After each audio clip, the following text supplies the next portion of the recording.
고조선 문명 그 뿌리를 밝힌다. 오늘 11번째 강의를 시작하겠습니다. 오늘 강의 주제는 환웅신시의 농경문화가 결정한 식문화 전통입니다. 지난 시간에는 우리 농경문화가 주거 생활을 어떻게 결정했는가, 다시 말하면 유목민들은 입식 생활을 하는데 우리는 실내에서 자식 생활을 하는 문화적 전통을 만들어냈습니다. 오늘은 주거 문화와 상대적으로 식문화의 전통이 어떻게 이어져 오고 있는가. 다시 말하면 고조선 문명은 오래전에 사라진 것 같지만은 우리의 주거 생활과 식생활 속에 고스란히 살아있다는 것을 말씀드리겠습니다. 환웅신시의 농경문화와 식생활인데 주생활을 결정하는 것과 동시에 식생활도 농경문화가 결정한다고 하는 것입니다. 지난번에 살펴본 것과 같이 환웅천왕은 태백산 신단수 아래 내려와서 정착했습니다. 그 신단수라고 하는 것은 한 그루의 나무지만은 뿌리를 내리고 계속해서 자라기 때문에 이동을 할 수 없는 것입니다. 따라서 환웅을 만나려면은 공과 범이 신단수 아래 찾아와서 사람이 되게 해달라, 또는 아이를 베게 해달라, 이렇게 빌었어요. 그러니까 여기서 떠날 수가 없죠. 이 신단수는 뿌리를 내리고 자라는 나무이기 때문에 그렇습니다. 마찬가지로 우리 마을도 마찬가지죠. 우리 마을에도 보면은 마을 입구에 큰 동구나무가 있습니다. 마을의 동신을 섬기는 그 동신목 또는 당나무라고 하는데, 따라서 그 마을에 있는 동구목의 크기라든가 나이를 짐작해 보면 그 마을의 역사를 알 수가 있습니다. 그 마을의 역사와 함께 동신목이 마을을 지키고 있었다, 이렇게 생각하면 됩니다. 그래서 이 마을에 이러한 신단수와 같은 당나무가 있는 것은 정착민족이기에 가능한 것이죠. 유목민들은 텐트를 여기 쳤다가 또 계절이 바뀌면 저쪽으로 옮겼다가 하면 이런 나무를 동신목으로 가꿀 수 없어요. 우리가 산에 가면 나무가 오랜 수명을 자랑할 것 같지만은 사람이 섬기고 가꾸지 않는 나무는 그렇게 고목이 없어요. 그래서 아무리 깊은 산에 가도 마을에 있는 당나무와 같은 이런 고목은 없습니다. 그래서 이 나무는 바로 정착민족의 상징이라고 말씀드릴 수 있습니다. 공과 범이 찾아왔을 때에 햇빛을 보지 말고 100일간 들어앉아 있거라, 이렇게 이야기를 했어요. 그러니까 100일간 들어앉아 있다고 하는 것이 바로 정착 생활을 해야 너가 인간이 될 수 있다, 인간다운 삶을 살 수 있다고 이야기한 것이죠.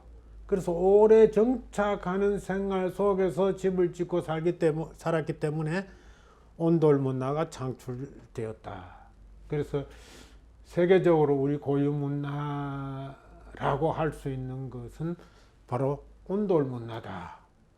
그래서 온돌문화이기 때문에 바닥을 따뜻하고, 그래서 몸을 바닥에 붙이면서 생활하는 자식 생활을 하는 주거문화가 형성되었다고 하는 것을 지난 시간에 말씀드렸습니다. 마찬가지로 공과 범이 찾아왔을 때에 쑥과 마늘을 먹어야 한다, 이렇게 이야기도 했고, 또 환웅신시 사료, 흔히 말하는 당군신화에 보면은 360여사 가운데 주곡을 으뜸으로 했다고 하는 것입니다. 그래서 여기 우리는 농사 짓고 살았다, 또는 쑥과 마늘과 같은 채식 생활을 주로 했다. 그래서 너희들도 인간답게 살려면 채식 생활을 해야 된다. 그래서 쑥과 마늘을 준 것이죠. 그래서 곡식과 채식이 식생활의 중심을 이루는데, 이것이 우리 농경민, 한국인의 식문화를 결정하는 문화적 DNA 구실을 했다고 하는 것입니다. 그래서 농경민의 정착형 주거생활이 이 식문화 자체도 결정을 합니다. 따라서 조리구 같은 경우 솥을 걸어도 정착생활을 하기 때문에 이거는 완전히 이 부뚜막에 붙박이로 설치를 해서 옮길 수 없도록 되어 있어요. 그래서 이렇게 솥을 붙박이로 설치하고 직접 가열해서 음식을 요리하는데 푹 아주 오랫동안 끓이거나 또 밥을 지을 때는 뜸이 들도록 해요. 그래서 불에다 직접 구워서 익혀서 요리를 하는 유목문화는 아주 대조적이다. 그래서 정착민의 조리 방식은 오랫동안 열을 가열하는데 간접 가열하는 거죠. 직접 불에다가 가열하는 것이 아니라. 그래서 밥을 할 때는 오래 뜸 들이는 거죠. 우리 식당에 가서 밥이 모자랐을 때 아직 뜸이 덜 들었습니다 하고 이제 새밥을 퍼오잖아요. 그래서 밥을 지을 때는 뜸이 푹 들어야 됩니다. 그래야 제맛이 나죠. 그리고 우리나라의 음식 중에 고기 요리로는 곰탕 같은 거예요. 꼬리곰탕 또는 뭐 사골곰탕에서 뼈를 푹 꼬아서 먹는 곰탕, 이거 오래 끓이는 거죠. 이거 그냥 잠깐 끓여가지고는 사골곰탕을 먹을 수가 없습니다. 이 오래 끓이는 것보다 더 끓이는 것을 굽는다 그래요. 오래 구우는 음식. 구운다 이러는데 이게 표기하면은 제맛이 나지 않는데 곰탕도 구운 건데 그보다 더 오래 구운 것이 소머리 편육입니다. 소머리를 오래 구워가지고 뼈채 막 물렁물렁하게 해서 만든 게 이런 편육입니다. 뼈도 고기처럼 물러져서 이렇게 자를 수 있도록 편육이 될 수 있도록 그런 요리도 우리 한국에는 있는 거죠. 그 다음에 이렇게 직접 물로 끓이고 익히고 구우는 것 외에 전기로 찌는 음식이 있어요. 뭐 의뢰의 그릇이라고 생각하죠. 이건 우리 음식 중에 하나의 특징입니다. 그래서 전기로 쪄서 각종 떡, 특히 시루떡을 만드는 것이죠. 그래서 정착 농경민으로서의 요리하는 어떤 특수성이 여기에 있는 것입니다. 그래서 그 조리구는 이런 가마솥이죠. 전통 무쇠솥입니다.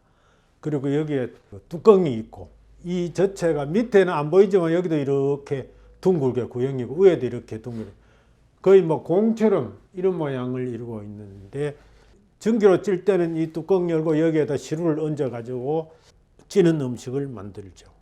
그래서 우리 조리교는 온돌형 아궁이와 솥이 하나의 세트로 붙박이를 이루고 있다는 말씀을 드릴 수가 있습니다. 이러한 솥의 오랜 역사를 어디서 찾을 수 있느냐 하면은 햇살무늬 토기, 흔히 빗살무늬 토기라고 하죠. 질문토기라고 이야기하는데 이겁니다. 이것이 구체적인 용도가 지금 밝혀져 있지 않아요. 이거 한때는 시베리아에서 먼저 만들었다 그래서 시베리아 기본서를 이야기하는데 그렇지 않습니다. 우리 한반도에 더 오랜 것이 발견됐고 또 시베리아라고 하는 것은 유목문화 지역이에요. 유목문화 지역에는 이렇게 거대한 토기를 휴대할 수가 없습니다. 그건 주로 뭐 가죽으로 아주 휴대하기 쉬운 그런 집게를 쓰지 이런 걸 쓸 수 없어요. 이거는 휴대할 수 없고 붙박이로 이런 소처럼 이런 둥근 소처럼 이거는 휴대 불가능한 거죠. 이거는 이 전에 의해서 이게 붙박이로 설치하도록 밑을 이래 둥글게 동그랗게 했죠. 이것도 마찬가지입니다. 붙박이로 설치하는 것이지 그냥 두면 이게 넘어집니다. 그래서 이것도 물과 음식을 넣고 조리하는 기구가 아니었던가, 솥의 옛 형태가 아니었을까. 물론 이때 뚜껑은 뭐 다른 나물 뚜껑을 해서 덮었을 것이라고 생각이 됩니다. 그리고 얼마 전까지 행상인들이 이 행상을 하면서 밥을 지어 먹을 때는 솥단지라고 그래서 옹기나 질그릇으로 만든 솥을 이용해서 밥을 지어 먹었어요. 요즘은 뭐 야외용 밥 짓는 다양한 기구들이 마련되어 있지만 옛날에는 솥단지 그랬을 때 솥의 원형이 이런 질그릇 또는 독 또는 단지가 아니었을까 그런 생각을 할 수가 있습니다. 여기도 질그릇 이게 솥과 시루죠. 그래서 솥의 민명은 방구형입니다.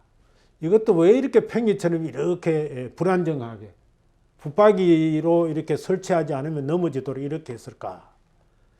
냄비는 이렇지 않죠. 여기 완전히 이렇게 되어 있는데 냄비는 나중에 나온 요즘 조리기구고 이거는 우리가 전통적인 조리기구입니다.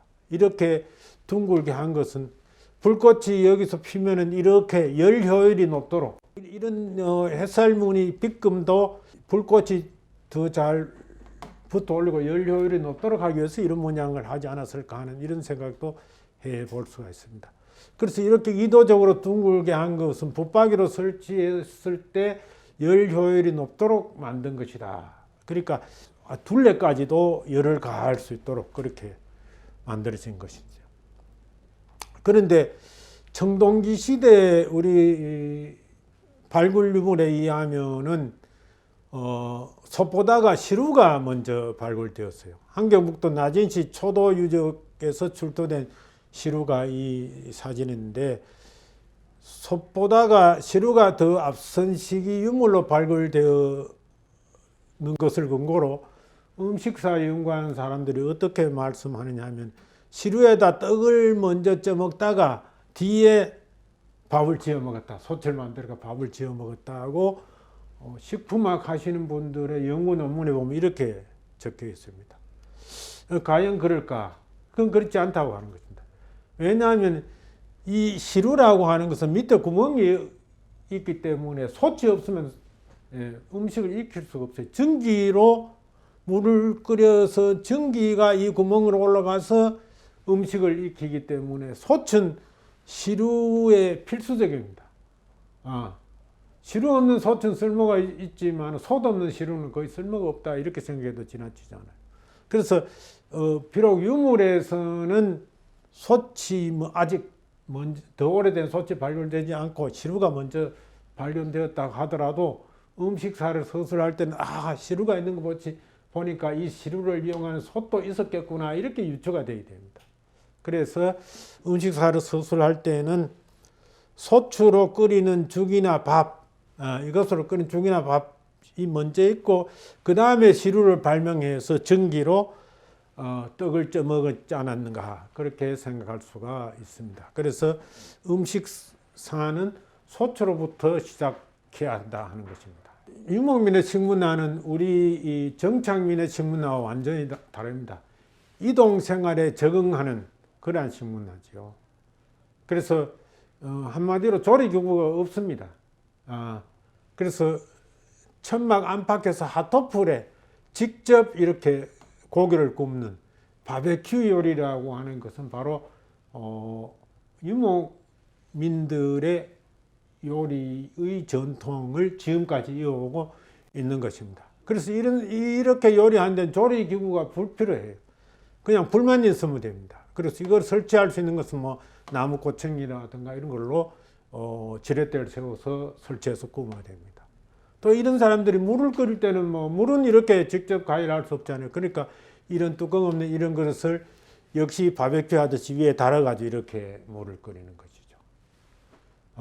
근데 이 유목민들이 유목 생활을 접고 정착 생활을 시작해서 집을 짓고 살아도 역시 이런 요리 방식이 그대로 이어집니다. 그래서 솥에다 물을 넣고 끓이는 것이 아니라 그릴에 굽거나 후라이팬을 이용해서 익히거나 튀겨서 먹었다. 그래서 이 물을 쓰지 않습니다. 그래서 오븐을 이용해서 빵도 그냥 열기로 굽고 칠면조 통달 요리도 마찬가지로 물을 쓰지 않고 가열해서 익히는 거죠. 따라서 이들 문화권에서는 우리처럼 물을 넣고 이렇게 닭을 백숙으로 끓여 먹는 이런 요리는 없다. 이게 지금 칠면조 요리죠. 전부 이런 식입니다. 색깔도 이거나 거의 같습니다. 조리 방법이 같아. 그래서 유목민과 정착민은 주생활만 입식생활과 자식생활로 다른 것이 아니라 요리 방식도 그렇게 다르다. 그래서 한식에서 우리나라식 부엌에서는 조리구가 이렇게 되어 있어요. 보통 정상적인 가정생활을 하는 경우는 부엌에 솥이 3개입니다. 하나는 큰 솥, 중솥, 동솥이라고 해요. 작은 솥을 동솥이라고 하는데, 큰 솥에는 밥을 짓고 중솥에는 국을 끓이고 이 동소체는 반찬을 조리합니다. 그래서 대충 이렇게 세 개를 이용해서 조리를 하고, 그 다음에 시루를 찔 때는 이 솥에다가 떡시루를 얹어가지고 이렇게 전기로 시루를 찐다고 하는 것입니다. 그래서 한국 전통 부엌에는 붙박이 솥, 그래서 한번 걸면은 쉽게 옮길 수 없도록 붙박이로 설치를 하고 물이나 전기를 끓여서 간접 가열에 의해서 음식을 조리한다고 하는 것입니다. 그런데 서구의 부엌에는 이런 솥이 없습니다. 그래서 오히려 그 부엌 앞에 벽면에 이러한 후라이팬 같은 조리기구들이 다양하게 여러 개 걸려 있죠. 그리고 이런 그 숯불이나 전열기를 이용해서 피자 같은 이런 것도 직접 열기를 가열해 가지고 익히는 거죠. 이 모양도 이런 판하고 비슷하잖아요. 그래서 서구식 부엌에는 후라이팬이 중심을 이루고 있는데 전부 다 철판을 달구어서 직접 음식을 가열하지 물이나 전기를 이용하지 않는다고 하는 것입니다. 눌어붙지 않기 위해서 기름을 이용해서 익히거나 튀긴다. 뭐 감자나 고구마나 다른 고기뿐만 아니라 다른 음식도 그렇게 해서 먹는다. 그래서 전기로 찌는 음식은 아예 서구 식단에는 없다고 생각하면 됩니다. 그래서 정착형 농경민의 주식은 밥입니다. 농경생활에 우리는 주곡이 으뜸이라고 그랬잖아요. 그래서 곡식을 가지고 밥을 지어 먹는 것이 주식이고, 또 그 밥을 지어 먹기 위해서 붙박이 솥을 이렇게 설치한다고 하는 것입니다. 그래서 아궁이에다가 솥을 고정시켰기 때문에 후라이팬이나 냄비와 달라서 이동이 불가능해요. 그 한번 설치하면 그대로 계속 가는 거죠. 특별한 경우가 아니면은 솥을 떼지 않습니다. 그래서 우리는 밥을 주식으로 이루고 있는데, 우리 상유사 고조선 사례 보면 주곡이 360여 사 가운데 가장 으뜸이라고 몇 차례 말씀드렸죠. 그래서 따라서 이 주곡이 주식입니다. 이 밥이지요. 우리는 밥이 주식이고 나머지는 다 반찬입니다. 부식입니다. 서양의 요리에서는 주식과 부식이 크게 구별되지 않아요. 각자 다 하나의 요리로서 먹는데, 우리는 주식인 밥을 먹기 위해서 다른 반찬을 곁들여서 먹습니다. 그래서 식사는 곧 밥 먹기, 반찬은 밥을 먹기 위한 딸림 음식일 뿐이다. 그래서 식사 준비하는 것을 가지고 뭐라고 그랬죠? 밥 한다 그래요. 또는 밥 차린다 이렇게. 그리고 식사했느냐 묻지 않고 밥 먹었느냐 이렇게 묻죠. 그래서 우리는 밥이 식사의 중심을 이루고 있다. 이것도 우리 식문화의 한 특징이라고 할 수 있습니다. 그래서 이 밥을 짓는 거는 후라이팬으로 밥을 지을 수가 없습니다. 또 냄비로 뭐 밥을 짓기도 하지만 뜸이 잘 안 들어요. 왜냐하면 그 뚜껑이 가볍기 때문에 푸르르 끓죠. 그래서 뚜껑이 무거운 전통 밥솥, 이런 소뚜껑이 있는 밥솥에다 밥을 집어야 이 밥이 뜸이 푹 든다고 하는 것입니다. 그래야 밥맛이 좋지요. 그래서 전통 밥솥은 이렇게 쇠붙이로 되어 있는데, 쇠붙이는 무거울 뿐만 아니라 필요한 경우에 여기도 불을 올릴 수가 있어요. 우리 어머니들이 정월 대보름을 앞두고 오곡밥, 찰밥을 지을 때는 여기만 불을 떼는 것이 아니라 푹 뜸을 들 때쯤 되면 여기 불 때다가 여기 불린 거를 부삽으로 퍼서 이 둘레에다가 마구 얹습니다. 그래서 360도 전부 다 가열하도록. 그래서 오랫동안 이제 오곡밥이 푹 익도록 하는 것이죠. 그래서 여기 전부 다 무쇠 소뚜껑을 한 데는 그런 의미가 있고, 또 이렇게 구형으로 되어 있죠. 밑바닥하고. 그렇게 열을 360도 가열할 수 있다고 하는 것입니다. 전기밥솥은 일본에서 발명했는데, 일본도 밥이 주식이죠. 그래서 이 전기밥솥을 발명했는데 처음 가열할 때는 열선이 밑에만 있었어요. 그러니까 밑에만 있으니까 이게 제대로 밥이 푹 뜸들이기 어렵어요. 그래서 이제 열선이 오다가 최근에는 열선이 이 위에까지 올라왔어요. 그래서 그러나 아직 여기에 부삽으로 불인 거를 숯불을 올려놓는 것처럼 360도 가열하는 사고방식은 아직 가지고 있지 않아요. 그래서 만일에 이 밥솥을 여기까지 왔는데 더 골고루 열을 360도 가열하게 하려면 이 뚜껑에도 열선을 넣어가 필요한 경우에는 뚜껑도 가열해서 여기도 아래 위 좌우가 다 가열할 수 있도록 만들면은 우리 전통 솥의 기능을 따라갈 수 있다. 그렇게 말씀드릴 수가 있습니다. 그런데 이동형 유목문화에 따른 그런 조리기구는 우리가 조금 전에 본 것 같이 뚜껑 없는 조리기구, 그냥 밑에 열을 가하는 데만 어떤 뭐 석쇠라든가 프라이팬이라든가 그릴 같은 것이죠. 그래서 이것은 물이나 전기로 익히지 않고 직접 가열하는 것입니다. 그리고 솥처럼 붙박이가 아니라 언제든지 뒤집거나 움직일 수 있는 손으로 이렇게 조리기구를 마음대로 움직일 수 있도록 해서 요리를 하는 거죠.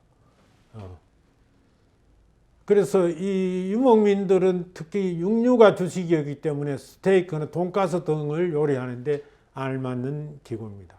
그리고 바베큐 하거나 뭐 이렇게 무엇을 고기를 구워 먹는데 아주 이렇게 석쇠를 이용하는 거죠.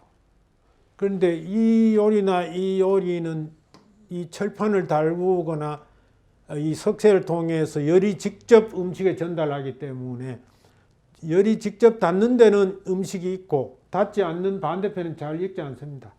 그래서 이렇게 음식을 뒤집어야 되죠. 여러분들도 뭐 부치기 할 때 이렇게 뒤집는 거하고 마찬가지입니다. 여기도 이 석쇠도 뒤집어서 익힙니다.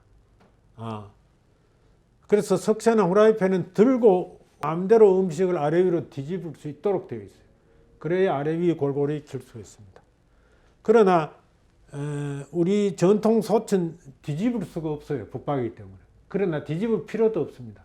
왜냐하면 물을 끓여서 또는 전기로 음식을 익히는 까닭에 뒤집지 않아도 음식을 골고루 잘 익힐 수가 있다고 하는 것입니다. 그래서 이런 요리를 해온 물 없이 이렇게 직접 가열해서 요리를 했는 유목민들은 전기 밥솥을 발명한 것이 아니라 전기 오븐이라든가 에어프라이를 발명했다.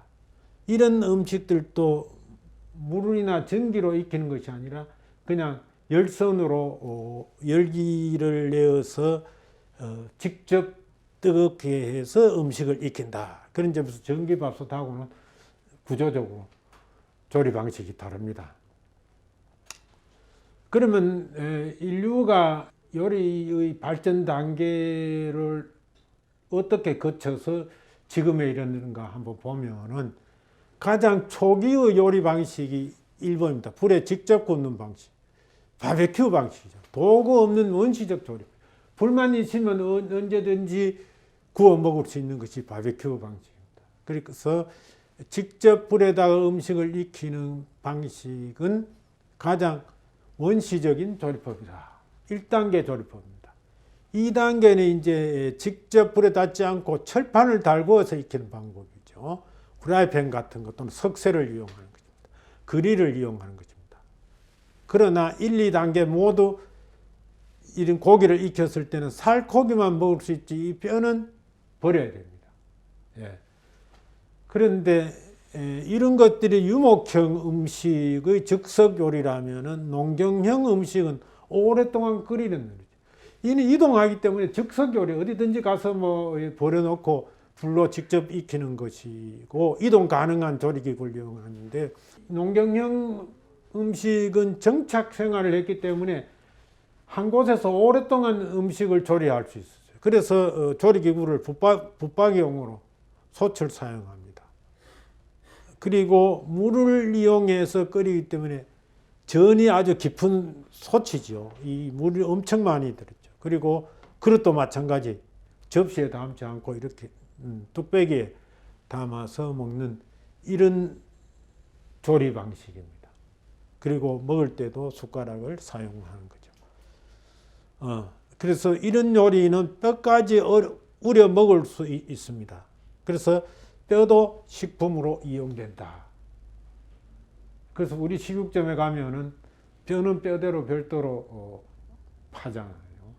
그래서 LA에 가 있는 우리 교민들이 LA 식육점에서 뼈는 다 버리니까 그것을 주워와서 이렇게 곰탕으로 사골국으로 끓여 먹었어요. 그래서 한국인들이 자꾸 이제 그 뼈를 가져가고 또 부탁해서 버리지 말라고 하니까 나중에 LA에서도 식육점에서 이 뼈를 식품으로 팔기 시작했다고 합니다. 그 다음에 이제 가장 마지막 단계로 발전한 것이 솥에다가 시루를 얹어서 전기로 찌는 방식입니다. 이 전기로 찌게 되면은 물에 우러나는 영양 손실 없이 음식을 익힌다. 예를 들어가 고기를 삶아서 수육을 먹으러 갈 때 고기를 삶으면은 고기 국물이 우러나 버립니다. 그러나 찌면은 이 국물이 우러나지 않고 그 고기 속에 그대로 남아 있지요. 예를 들어 옥수수를 삶아 먹을 건가 쪄 먹을 것인가. 삶아 먹으면 옥수수 국물이 이 물 속에 다 흘러나오죠. 배어 나오죠. 그러나 쪄 먹으면은 옥수수의 영양이 손실이 없다. 그런 점에서 삶아 먹는 방식이 효과적인 경우도 있지만 어떤 음식은 전기로 쪄 먹는 것이 더 영양학적으로 우수하다. 그래서 전기로 쪄 먹는 음식이 가장 발전된 조리 방식이다. 그래서 아직도 서구 사람들은 이런 요리 방식 단계까지 이르지 못했는데 우리는 처음부터 이런 3, 4단계의 조리 방식에 따라서 음식을 먹고 있다고 하는 것입니다. 그래서 이 요리하는 방식에 따라서 영양학적 경제성과 건강학을 따져보면은 우선 음식 경제학적으로 끓인 요리가 더 우수하다는 것입니다. 세계적인 문화인류학자 클로드 레비스트로스라는 사람이 아주 유명한 요리에 관한 논문을 썼는데 그게 요리 삼각형이라는 논문입니다. 그 논문에 보면은 어떤 대목이 있냐면은 끓이는 것은 고기와 그 주백을 완전하게 보존하는 요리 수단이다. 그러나 굽는 것은 파괴와 상실이 수반되는 요리 수단이다. 예. 이렇게 하여 전자는 끓이는 것은 경제성을 나타내고 후자는 낭비성을 나타낸다. 예. 바비큐 해가지고 고기를 뜯어 먹으면은 뼈는 먹지 않고 버리게 됩니다. 그러나 뼈를 사골 곰탕으로 끓여 먹으면은 뼈 속에 있는 영양분들까지 다 우려서 먹을 수 있다. 그런 점에서 낭비성인 구워 먹는 요리에 비해서 끓여 먹는 요리가 더 경제적이다. 그런 이야기입니다. 그 다음에 음식 건강학적으로 보면 어떠냐 하면은 음식을 끓여 먹거나 쪄 먹는 데는 크게 문제가 없지만은 석쇠나 불판에 구워 먹으면 문제가 있습니다. 특히 고기를 석쇠나 불판에 구워 먹으면 타거나 그 얼린 부분에는 유해한 성분인 PAH, 다환방향적 탄화수소라고 합니다. 그것과 HCA, 헤테로사이클릭 아민이라고 하는데 HCA가 다량 발생한다고. 아주 유해한 요소지요. 그래서 탄분물을 먹지 않아야 됩니다. 거기다가 숯불로 구웠거나 또는 기름으로 튀겼거나 연기로 훈연한 식품에는 강력한 발암물질인 벤조피렌이 발생한다. 그래서 이런 음식은 벤조피렌이 발생하고 이런 유해 성분이 있을 수 있다고 하는 것입니다. 그러나 우리처럼 이렇게 삶거나 이 고기를 쪄서 만든 수육에는 아주 경제적인 것을 떠나서 건강적으로도 아주 훌륭하다. 또 이것은 건강한 조리법이자 영양 손실이 적은 영양식이고 또 뼈체 모든 부분을 다 먹을 수 있기 때문에 완전식이다. 그래서 바베큐식 구워 먹는 요리와 구워 먹는, 끓여 먹거나 쪄 먹는 요리는 이런 영양학적으로 또는 경제적으로 더 이런 음식에 대해서 이런 음식이 더 바람직하다. 여러분들도 가능한 뭐 이렇게 먹는 것보다 이렇게 먹는 것이 더 건강하다는 것을 이미 알고 있으리라고 생각합니다. 그래서 한식과 양식의 음식을 딱 대조해 보면은 같은 음식이라도 우리는 쪄 먹거나 삶아 먹는데 이쪽은 굽거나 튀겨 먹는다고 하는 것입니다. 그래서 같은 가루로 빵, 우리는 떡이죠. 이 사람들은 빵을 이렇게 구워 먹습니다. 근데 우리는 떡을 이렇게 전기로 쪄서 먹습니다. 예. 근데 이 빵 한번 보세요. 이 빵은 마치 이게 주 식빵인데 바베큐 모양이나 색깔은 거의 같잖아요. 이 빵을 먹는데도 이걸 다시 칼로 잘라서 포크를 이용해서 먹는 거죠. 이건 바베큐와 같은 그런 유목민들이 먹는 육식 문화의 전통이 이렇게 곡식을 가지고 가루로 빵을 구웠을 때도 마치 바베큐처럼 그렇게 만들고 그런 방식으로 먹는다고 하는 것입니다. 옥수수를 먹는데 우리는 이렇게 삶거나 쪄서 먹죠. 옥수수를 쪄 먹는데 이 사람들은 옥수수도 바베큐처럼 여기다가 뭘 이렇게 찔러가지고 불에다 구워 먹죠. 불에다 직접 구워 먹으니까 당연히 이렇게 탄 부분이 있죠. 이런 부분은 해로운 거죠. 예. 그래서 여전히 이 바베큐를 먹는 유목문화 식습관이 곡식을 먹어도 농사 짓고 살아도 이와 같은 전통으로 이어진다. 예. 우리는 감자를 먹어도 이렇게 쪄서 먹잖아요. 예. 이렇게 막 아주 먹기 좋게 부위가 나도록 해서 쪄 먹는데 이 사람들은 기름에 튀겨 먹잖아요. 이 감자튀김.